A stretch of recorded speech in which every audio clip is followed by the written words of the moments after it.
नमस्कार मित्रांनो. मार्गदर्शनाच्या नावाखाली शेतकऱ्यांची खूप मोठ्या प्रमाणात जे लूट होत आहे ना, त्याची काही पुढील उदाहरणे तुम्ही बघू शकता. आज मित्रांनो शेतकरी संकटात आहे.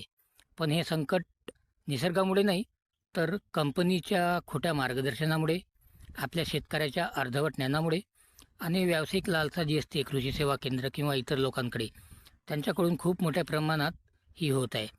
आता हे जे कृषी सेवा केंद्रवाले किंवा जे कंपनीचे एजंट आहेत, ते आपल्याला नक्की मार्गदर्शन करतात की विक्री करतात?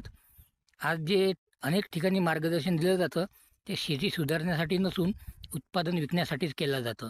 आपल्याला गरज नसतानाही 4-5 कीटकनाशके देतात, 3-4 बुरशीनाशके देतात, महागडी ग्रोथ रेग्युलेटर देतात, एकाच फवारणीत मिक्सिंग देतात वेगवेगळे धोकादायक.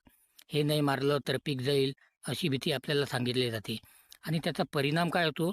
तर खर्च वाढतो आणि आपलं उत्पादन काहीच आपल्याला भेटत नाही. आपलं स्वतःचं अर्धवट ज्ञान हे आपल्याला एक पूर्ण नुकसान करतं. रोगाची ओळख आपल्याला नसते. कीड नसतानाही आपण बुरशीनाशक, कीटकनाशक मारतो. ECPH आपण स्वतःची करत नाही.